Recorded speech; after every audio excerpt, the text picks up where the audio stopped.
Can I carry you? I am tired. You're tired. You're tired. Oh, that's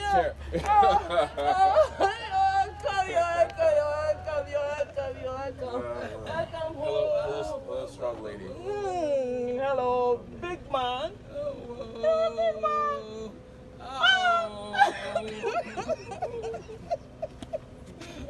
You're welcome. Let you. I'm fine. I'm fine. Beautiful.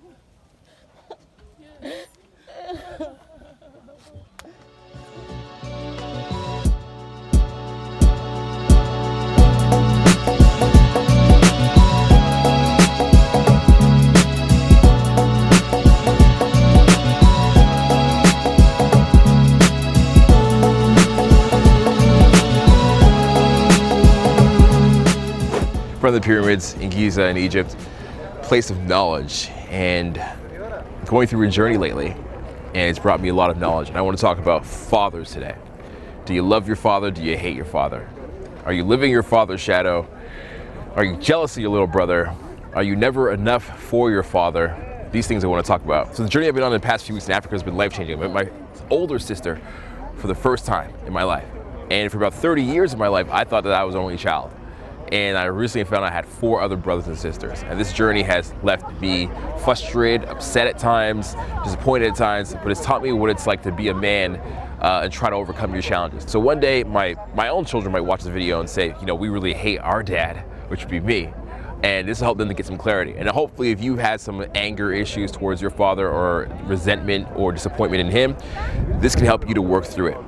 So my story is very complicated. My great-great-grandfather was royal blood in Ghana, Africa, the Volta region, and he created the social system for workers so they can get health care, owned a lot of land, and gave us royal blood.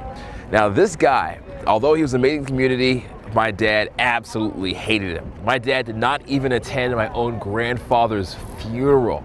In fact, he convinced his cousin to go swimming with him. They went and had a swim day rather than go to their own dad's funeral. And that was because my grandfather did not give my dad the land that he wanted or the house that he wanted and didn't really accept him and gave it to a younger brother. So this made my dad just furious for his whole life, and he walked around with this anger towards his family. Unfortunately, the anger consumed it, became part of who he was. He was the underdog, he was independent, he didn't need anybody. And then he ended up having children all around the world and leaving these children, including my mom who was married to him, he left her. Now, at first glance, you say, man, this guy's an asshole, he's a complete dick. Who would do that to their children? And that was how most of my brothers and sisters thought for many years. But it took me coming to Africa, seeing my family's house, seeing how he grew up, seeing the situations and conditions where nobody gave you anything. Like, imagine you were in Africa, if you've never been here, it's incredible, but you have to really fend for yourself, because even if you have an education, there's no guarantee that you can still get a job. You still have to go out and make your own way. Nobody gives you anything. So that's exactly what he did.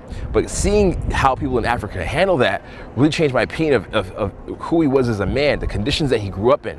And his conditions were very hard. The village was very not economically growing in that way, right? So it was very, very hard for him. And that anger that he had towards his own father eventually made him use it as a superpower. So imagine that maybe you come to us for dating advice, and that dating advice, you're originally mad at women. You're like, I'm not gonna get hurt anymore because I was hurt by this girl I fell in love with, my best friend. And you use that to fuel you to get better skills, to understand people and become better with women, right? So at some point, the anger can help fuel you.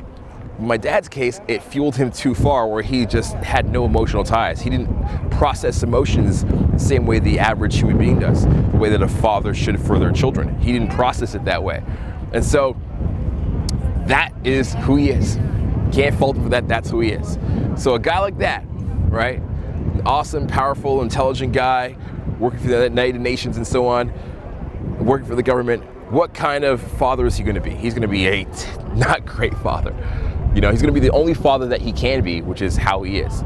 So my brothers and sisters are very mad at this for dozens of years, so long, so mad at this, because they feel like he never stepped up.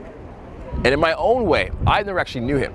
I grew up in Canada, very, very cold, minus 30 degrees in the snow. I never knew him, so I never went through that process of being angry at him. I just kind of, as I was growing up, I'm like, why isn't daddy around? Why is he not here? Why is he not calling me? Why is he not hitting me up? But eventually, towards my 30s, I just gradually let it go. I just let it go, man. You know why? Because there wasn't fuck all I can do about it. There was absolutely nothing I could do. So I let it go. And in my mind, it was the same as like being an orphan, right? Orphans never have their parents. So they never go through those issues and those psychological traumas. They go through different ones of not having parents, right? So my mind was like, I had no father, he never existed. But my brothers and sisters who had met him went through a different kind of anger and resentment, saying he said he's gonna call them on their birthday and not call them, saying he's gonna show up and not show up. They went through different kinds of processes, right? So in my way, I just dealt with this anger by distancing myself. But for them, it was completely different.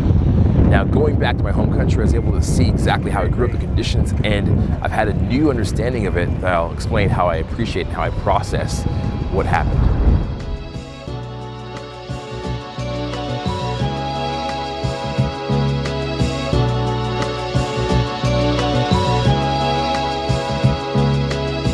I have an exercise called Baby Lynch Mob that I do with my live programs. And that is where I put somebody in the middle and he starts getting harassed and bullied on purpose by his colleagues in this exercise to raise his social awareness and raise his social strength, be able to deal with negative emotions. And the student in the middle usually has 1 to 3 different reactions. First, he either tries to plead with everybody like, ha ha ha, ha ha, and tries to get them to forgive him, or he tries to yell and convince back so he can win and dominate them, or he just like locks them out and like just talks like as if no one's even there. And one of those 3 ways is not actually a way to deal with it. You're still avoiding the issue and avoiding the problem.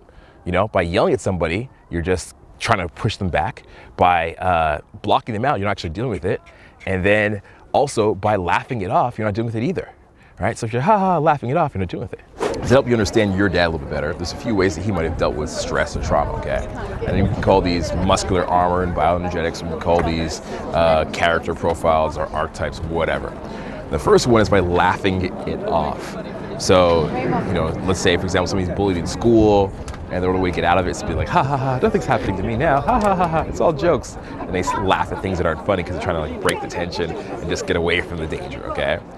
Another one is to just run, just straight up run or avoid. So that's like, you know, you see a predator in the jungle, you're just like, just run, just get out of there. Adrenaline's pumping, heart's pumping. If you're just a bully in school, again, you just probably just avoid the bully, run the other way down the hallway when they're coming, etc. Another one is to just block it out completely. Just put up a wall, just like all defenses, like you just remove yourself mentally from the equation, just check out, your brain is just gone, you're on another planet. And I see all 3 of these usually in a program I run called the Hot Seat, where I do a live exercise where we have people yell at a dude for a bit and see how he handles pressure, how he deals with it. And so your dad, who is a person, grew up in a household, grew up in a life, grew up in an environment where there was stress, and he had to deal with it in one of these ways, or maybe another one. And that's who he is, it's part of who he is. But guess what, you're going through it too. It's not your dad's fault, bro. It's not your dad's fault. We're all trying to balance and juggle our fucked up ways of growing. But the decision that we have now is, what do we do with the path that was laid out for us in the past? How can we take that past and make it even better? I'm going to talk about that right now.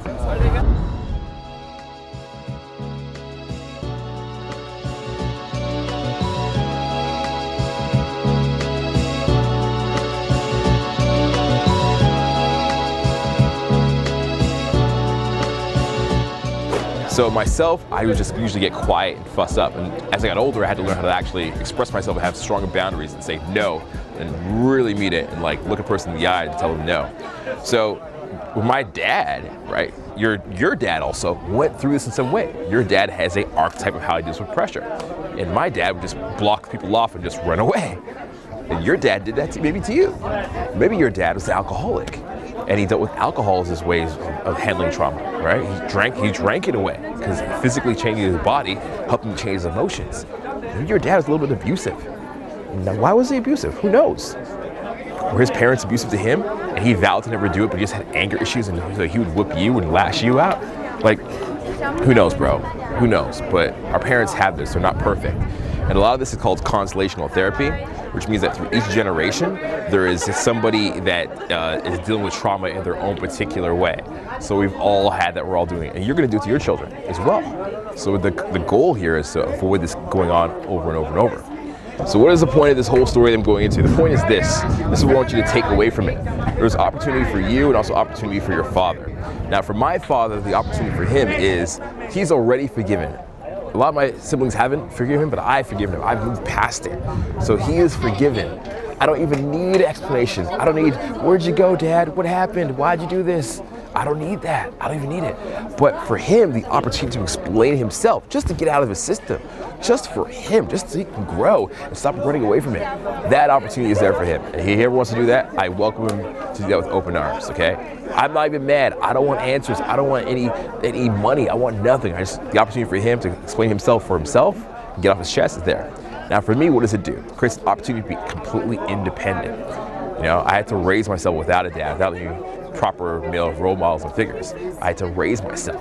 All of us as younger dudes without a dad around, we had to find out for ourselves what our male role models were. I had to find my own rite of passage. I had to join fraternities. I had to join social groups. I had to do all that, get involved in different experiences just so I can grow personally without that father figure around.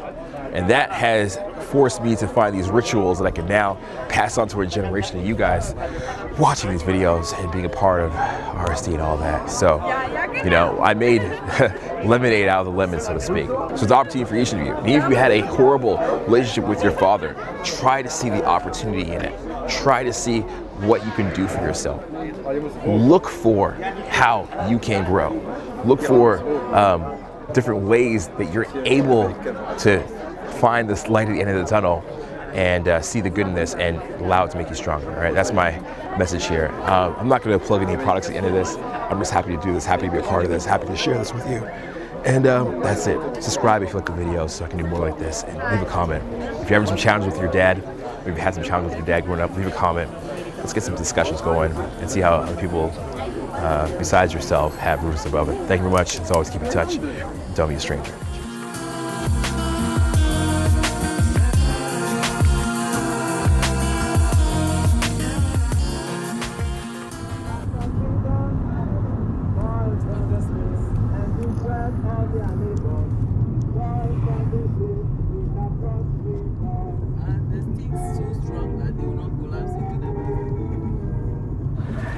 It's an important moment in every young man's life when he comes to Africa, his home, and he gets his drum, his tribal drum. So that's what's happening now. And my aunt is negotiating because she's a master negotiator, and she passes it down to her children, including the man behind the camera right now, who's also a master negotiator. And he looks good too. You putting your knees? Yes.